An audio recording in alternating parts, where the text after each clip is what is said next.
قبل ما نبدأ صلى على النبي. وقصتنا النهاردة عن بنت جميلة بتدخل في جواز مزيف مع أكتر شاب بتكره عشان تترقى في العمل. فيا ترى يحبوا بعض ولا يفضلوا يتخانقوا؟ ده اللي نعرفه. بس لو أول مرة تشوفني اشترك في القناة يا زميلي، وما تنساش اللايك والسبسكرايب والشير، ويلا نبدأ. الجزء بيبدأ مع لين اللي بتعرض على سول انها تساعدها في اختيار فستانها، وطبعا بتحاول ترفض علشان مش عايزه حد يشوف اوك. واللي هنا بيكون سامع ان الاكس الخاص بيها موجود، وبيقرر انه يتأنق في البدله بتاعته، وبالفعل بيخرج وهما الاتنين بيتصدموا من وسامته الكبيره دي اصلا، وخصوصا سون لما بتشوفه بالحلاوه دي كلها. وجاي بيستغرب انه جميل كده، فسون بتقول ان خلاص كل حاجه خلصت، ولما ما كانتش تعرف انها بتهتم بالمظهر، وحتى العامله في المكان بتتصدم منه اساسا ومن حلاوته دي. فبيقرر يروح يجرب اكتر من بدله، واللي بتكون هتموت عليا وصاحبه المكان، وبيفضل يعجبوا بيه بشكل كبير، وبتخليه يروح يشوف البدل المختلفه. وجاي بيكون متضايق، وعشان كده سون بتفضل تضايق فيه اصلا ومش بتبين ده خالص. فبيروح يشوف البدله بيض عليه، وبيكون كويس معاها، واللي بتستغرب انه بيقول لها يا سيدتي، وبتقول ان ده دلع اللي بيقولوا ليها اصلا، وبتغير وعاوزه ان وجاي يدلعها برضه، بس بيقلب الكلام عليها. وعشان كده اوك بيتدخل وبيقول ان الاهم هو اللي بين الكابلز مش اسماء الدلع اللي بينهم. وعن مقابله اوك بيقول انهم يعرفوا بعض من ايام الطفوله. فبيمشي معاه وهي مستغربه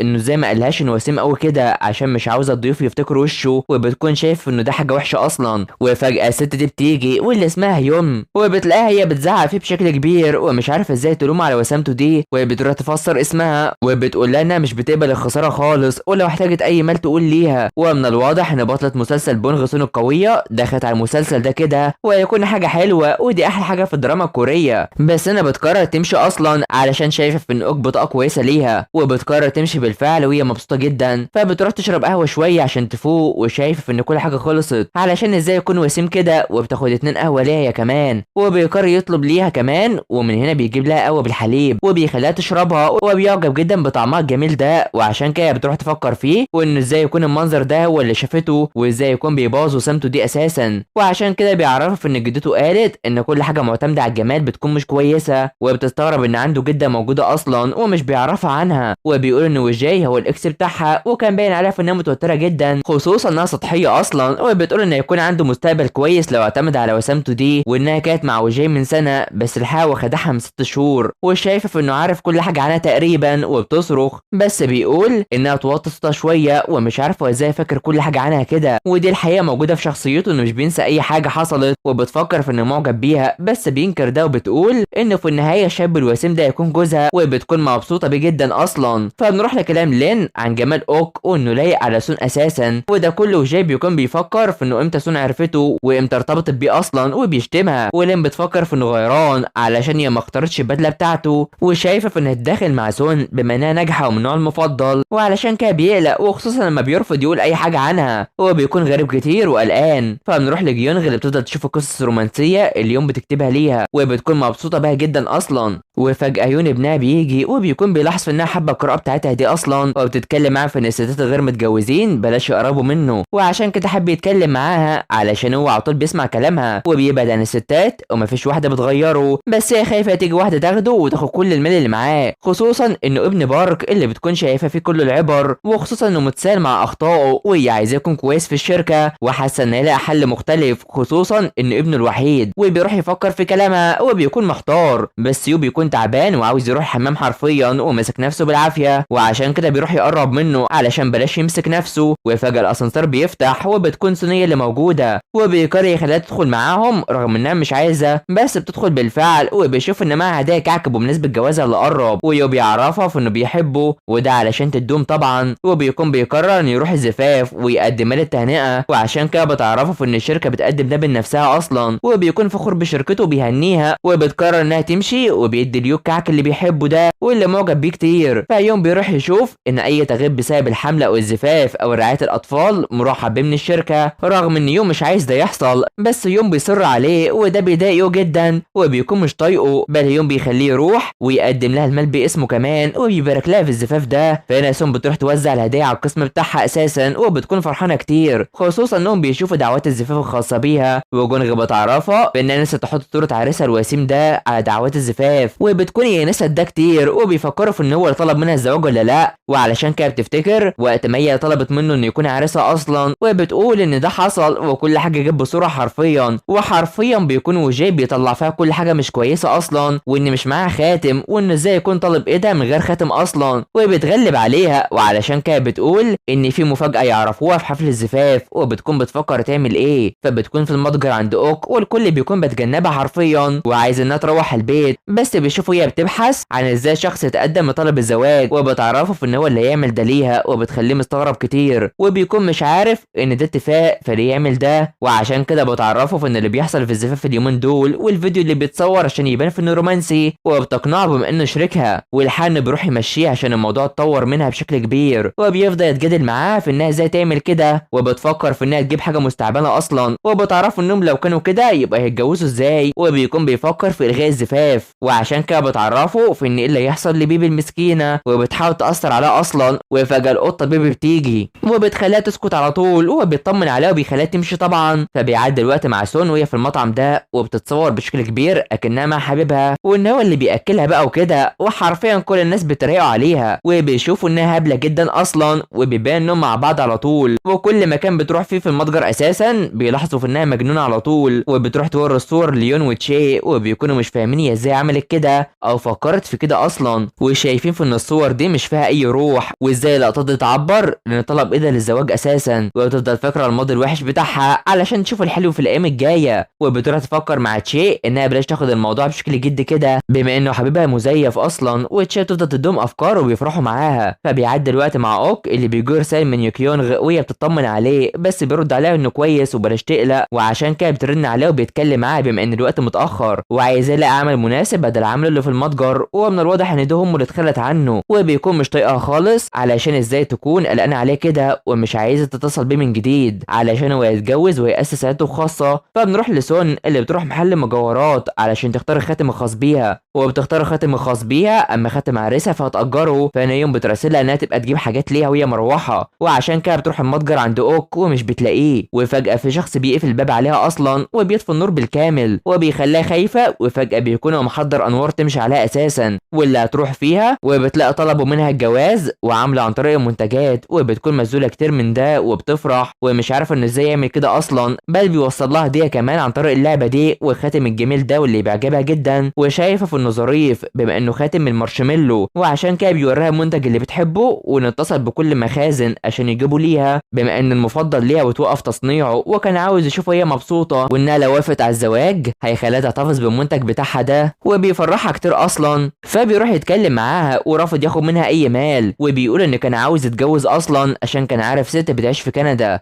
وعايزاه يروح معاها ورافضه يكون هنا، بس لو اتجوز واسس عيله هيفضل هنا بقى، وبتكون مفكره في ان واحده كان بيحبها وبتساله اذا كان بيحبها ولا لا، فبيقول ان ده كان من زمان، وبتديله الخاتم اللي اجرته وبتخليه يروح يجربه، وانها اشترت خاتم ليها عشان تبقى تلبسه على طول، ومش عارفه هي تندم على ده ولا لا عشان دي اخر فرصه للتراجع، فبتقول انها تندم لو ما فازتش في مسابقه علشان تاخد المال، وانها عاوزه تترقى بقى وتبقى مدير تنفيذيه في سن صغير، وبيقرر يوقف طموحها ده شويه علشان بدات تتعصب اصلا، وبيقرر انه يساعدها في اللي هي بتعمله ده، فتشي بتكون صعبان عليها اوك عشان ملوش ذنب اصلا، بس بيكونوا متابعينهم مع بعض وشايفين في انهم لاقيين على بعض فعلا، فبتروح ومبسوطه بالهديه بتاعتها دي، في حين ان يوم بيكون سهران في ليله ممطره وبيشوف الفون الخاص بامه، وبيتصدم من الروايات اللي بتقراها دي خصوصا ان كلها حب، وبيتصدم وبيكون مش مصدق ده خالص، فبنروح لتشي اللي بتقرر تروح وفق الخطه مع سون في انها ترتب القاعه، اما يون هي اللي ترتب الفندق اللي هتعيش فيه وتخترع حاجه عن اهل العريس، اما هي وجاي بيكون شايفها في الفستان الجامد ده ولين بتيجي ومبسوطه بيها جدا، اما عن خطتها مع اوك فهو هيكون متميز في الموضوع واخر شخص هيظهر فيهم، وبتقرر تروح تصور مع امها،